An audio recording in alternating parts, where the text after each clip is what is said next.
O tema de hoje é a oração de Lacunza e as crianças da Escandinávia. Duas histórias maravilhosas sobre aquele despertamento dos arautos do Advento, proclamando a breve volta de Cristo. O primeiro texto, queria ler na Bíblia com os irmãos em Tiago, na carta de Tiago, no capítulo 5, o verso 16. Então, nós temos aqui uma carta desse apóstolo mais voltada, inclusive, à igreja mesmo. Não era tanto para os novos conversos de fora. A carta de Tiago tem reprovações duras, fala muito das obras, Que uma fé genuína, ela se traduz em boas obras, não fica só em algo de um assentimento intelectual, de uma crença, mas isso muda a vida da pessoa. E aí vemos que aqui Tiago também, quase no final da sua carta, do seu tratado, vamos assim dizer, religioso que ele faz aqui. Então, no capítulo 5, verso 16, ele diz, podemos ler aqui desde o verso 15. E a oração da fé salvará o doente, e o Senhor o levantará. E se houver cometido pecados, ser-lhe-ão perdoados. Confessai as vossas culpas uns aos outros, e orai uns pelos outros, para que sareis. A oração do justo pode muito em seus efeitos. Então, quando nós analisamos essa parte final, aqui diz, a oração do justo pode muito em seus efeitos. Que privilégio é dado, ao cristão de ele interceder pelo seu próximo, inclusive diante de Deus, assim como vemos naquela experiência de Abraão, Abraão fez uma barganha com Deus, tentando salvar o seu sobrinho Ló. Mas vamos então à história de Manuel Lacunza. Ele nasceu em 1731 e faleceu em 1801. Ele nasceu em Santiago, no Chile, a capital, no continente da América do Sul. Ele foi um sacerdote da Igreja Romana. Ele, inclusive, era dos jesuítas, a propósito, uma ordem, que muitas vezes falam da natureza traiçoeira, de infiltração e tudo mais, mas podemos crer de fato, e temos esse exemplo, que há jesuítas sinceros, honestos, segundo a sua fé. E diz que ele, tendo acesso a uma Bíblia, ele a estudou profundamente, logo concluiu que em breve Jesus voltaria. Lacunza se sentiu na obrigação de anunciar essa mensagem, mas sabia que suas ideias receberiam repreensão da igreja e a mensagem não iria se espalhar como desejava. Então, ele sabia de todo esse entrave que havia, e a solução que ele encontrou foi escrever através de um pseudônimo, um nome falso. Ele, então, inventou um nome como se o autor do livro fosse um judeu que tinha se convertido ao cristianismo. Olha a tática dele. O nome era Rabi Ben Israel, que significa mestre filho de Israel. O livro foi escrito em espanhol e o nome era L'Avenida del Messias em Glória e Majestade. E então, deste modo, ele tinha no seu livro, profecias, pegava lá o livro de Daniel, várias profecias do Antigo Testamento, mas como era um judeu, havia menos resistência, porque era um judeu estudante, vendo as profecias sobre o Messias se cumprindo em Cristo, aí ele pôde falar da segunda vinda de Cristo, em glória, em majestade, diferente muitas vezes do pensamento de outros religiosos da época. E é interessante que quando ele terminou de escrever seu livro, ele declara o seguinte: este livro foi mais resultado dos joelhos do que da cabeça. Olha só que interessante, né? Ele humildemente reconhecia a qualidade do livro, não era tanto por conta de uma capacidade mental, mas devido à inspiração divina. Inspiração essa que ele pedia todas as vezes se colocando de joelhos em oração.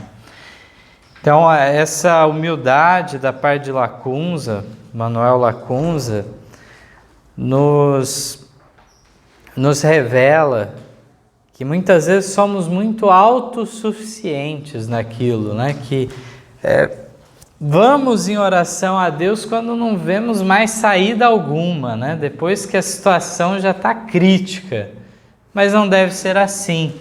Devemos diariamente comungar com Deus, sabendo que para cada passo precisamos dele para não darmos um passo em falso que conceda e leve-nos à ruína. O seu livro foi publicado em 1812, já depois da sua morte, portanto, na Espanha. E aí de lá, em 1824, seu livro entrou em uma longa lista de livros proibidos pelo Papa. Então, os irmãos já devem ter ouvido falar, né, que havia um índex de livros proibidos, uma lista, né, de tudo quanto é livro que tinha um caráter subversivo, contra a fé, e não podia ser publicado por nenhuma nação cristã. Com grande maldade foi declarado ser proibido publicar o livro em toda e qualquer língua. Porém, ao contrário disso ser o fim da influência daquele livro, agora os protestantes se interessaram pelo livro, justamente por ter sido proibido pela igreja infiel. Eles pensaram: se os infiéis rejeitaram, deve ser um livro que foi escrito por um fiel. Deve haver algo de bom e importante nesse livro. Então não tinha na língua inglesa, era só em espanhol, e Eduardo Irving, um pregador aí destacado também naquela época na Inglaterra, em 1825, então no ano seguinte que entrou na lista de livro proibido, ele traduziu para o inglês. Ele era conhecido, Eduardo Irving, como um homem muito piedoso e por ser muito grande, afinal ele tinha 1,95 m de altura, pregador para grandes multidões naquela época. A publicação do livro em inglês fez com que a Inglaterra despertasse para o assunto da vinda de Cristo. Em 1826 houve uma reunião especial para discutir o assunto. No total, os que se uniram na pregação da volta de Cristo foram cerca de 700 ministros. Isso só da igreja anglicana, fora aqueles que eram de outros grupos dissidentes na Inglaterra, que não faziam parte da igreja anglicana. Eduardo Irving pregou abundantemente. Certa vez, em uma de suas viagens à Escócia, onde havia crescido, ele pregou a mensagem para 12.000 pessoas reunidas ao ar livre. Imagina só como que era, e sem ter amplificador, microfone, nada. Pregando ao ar livre, com certeza se colocando um pouco acima, né, do resto das pessoas para sua voz ser ouvida por todos. Eu imagino o desejo do povo ouvir 12.000 pessoas. Que desejo, né? E eu fico pensando também o silêncio que tem que haver para ser ouvido o pregador com 12.000 pessoas. Um silêncio assim total, né? Aprendemos então que através da ousadia de um homem escrever um livro que ensinava a verdade, muitos foram beneficiados, mesmo depois de ele já ter falecido. Aprendemos também o valor da oração para termos inteligência e força para fazer a obra que Deus quer. É importante nós ressaltarmos isso, né?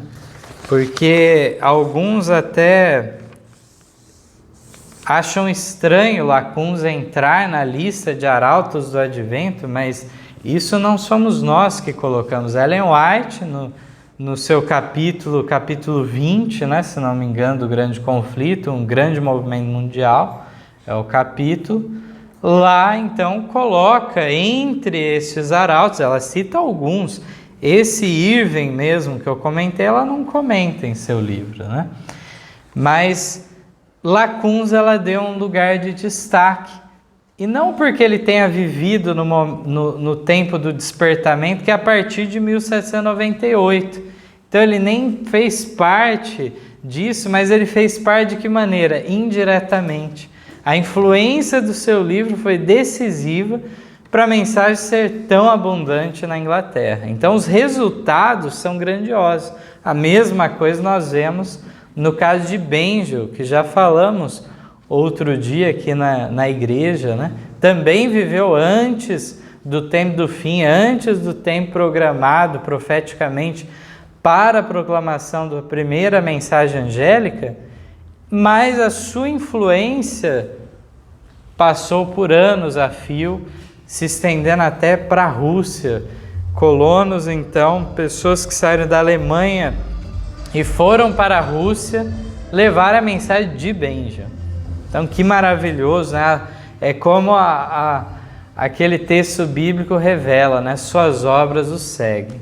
De fato, é assim. A próxima história, né? Fala, então, sobre a maneira surpreendente que a mensagem foi pregada no norte da Europa, nos países escandinavos, que são um conjunto de países. Hoje, cada um tem a sua independência, né? Temos aí Suécia, Noruega, Dinamarca, Finlândia. Como que a mensagem foi recebida?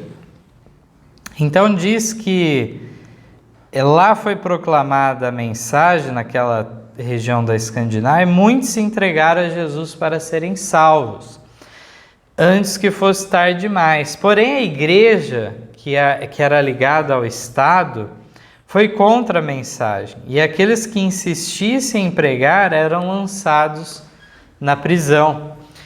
Então, sempre essa dificuldade, toda vez que a igreja tinha esse poder civil perseguindo aqueles dissidentes, né? Então, os pregadores foram silenciados na prisão. Foi então que Deus fez o seu milagre. Crianças guiadas pelo Espírito Santo começaram a pregar a mensagem do breve retorno de Cristo à Terra.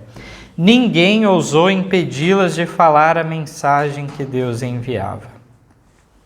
Este movimento aconteceu principalmente entre as classes mais humildes. As reuniões dos crentes fiéis eram nas casas dos irmãos ou no meio da floresta. O povo se reunia para ouvir crianças e jovens dizerem a inspiradora mensagem. Algumas crianças tinham apenas 6 anos de idade. Deus usou meninas e meninos que eram obedientes aos pais e a Deus para espalhar a verdade bíblica. Quando não estavam inspirados de forma especial, eram de inteligência e capacidade igual de uma criança daquela idade.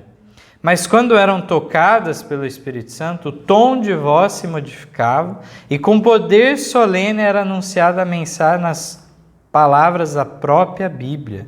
Então elas falavam: temei a Deus e dai-lhe glória, porque vinda é a hora do seu juízo, anunciando então a mensagem do primeiro anjo lá de Apocalipse 14:7. Aqui diz que elas subiam em uma mesa para serem visíveis a todos e com autoridade condenavam o pecado e a apostasia. Imploravam para que os que ouviam se convertessem a Deus e deixassem todo o mal. O povo era tocado no coração e muitos mudavam de vida. A obra dava tão bons frutos que era impossível não reconhecer ser Deus que estava na direção daquele movimento. Então, que maravilhoso, o que Deus está disposto a fazer, né, por cada um de nós, se nos colocarmos à disposição. E essa história das crianças da Escandinávia é um pequeno aperitivo que nós temos para aquilo que Deus quer fazer no último derramamento do Espírito Santo. Toda a terra vai se iluminar do conhecimento de Deus e de sua vontade. Então, há essa promessa de grande poder. Então, Ellen White, a Bíblia, coloca o quê? Que homens, mulheres, jovens, velhos, crianças, todos irão proclamar a mensagem ao final. E muitas pessoas se salvarão neste último convite divino. Queria ler mais um texto bíblico com os irmãos, antes de concluirmos. Vamos abrir nossas Bíblias em Mateus, capítulo 21, os versos 15 e 16. Texto bastante conhecido, nos mostrando a atitude de Jesus com as crianças, né? Esse assunto das crianças me remete também a Galsen, né? Que já comentamos também, que fez um trabalho especial com as crianças. Havia muito preconceito, se falava que o livro de Daniel e de Apocalipse eram livros selados, ninguém podia compreender. E ele começou a explicar para as crianças. Se as crianças entendiam, que desculpa seria apresentada para os adultos, né? E o livro de Daniel é maravilhoso porque ele é extremamente didático. Daniel 2 mostra a estátua, é dada a interpretação pelo próprio Daniel. Depois Daniel 7 repete o mesmo indicativo, só que com mais informações, mais complementos, mas são os mesmos impérios universais apresentados. Daniel 8 repete mais uma vez com mais informações. Então é para a gente aprender mesmo, para a gente entender o que está sendo dito. Então o nosso Supremo Salvador, aqui relatado em Mateus 21, 15 e 16, que vendo então os principais sacerdotes, os escribas, maravilhas que fazia, e os meninos clamando no templo, Hosana ao filho de Davi, indignaram-se e disseram-lhe: ouves o que estes dizem? E Jesus lhes disse: sim, nunca lestes? Pela boca dos meninos e das criancinhas de peito tirastes o perfeito louvor? Então, naquela entrada, né, triunfal de Cristo em Jerusalém, é dito que os adultos naquele momento temeram anunciar Cristo, porque eles viram ao seu redor tinha o quê? Os líderes do Sinédrio, os sacerdotes, os escribas, ficaram tímidos quando viram eles. Mas as crianças, na sua singeleza, deram o seu perfeito louvor. Falaram Hosana ao filho de Davi, identificando Jesus como o Messias, tão longamente esperado. E foi através das crianças começarem a falar que alguns adultos, então, criaram também coragem para isso. Diante desses relatos históricos que lemos sobre o poder da oração na vida de Lacunza, a sua influência que se estendeu depois da morte, do que o Espírito Santo está à disposição de conceder poder até mesmo para crianças de 6 anos de idade, como falou, tinha outras de 8, de 10. É maravilhoso pensarmos nisso tudo e com certeza o Espírito Santo foi derramado em crianças, como foi dito, obedientes aos pais. A educação dos seus recebida dos seus pais foi determinante delas serem instrumentos nas mãos de Deus. Que seja assim, que não sejam trazidas crianças a esse mundo para engrossar as fileiras de Satanás, mas que sejam instrumentos poderosos para a conclusão da obra. Amém.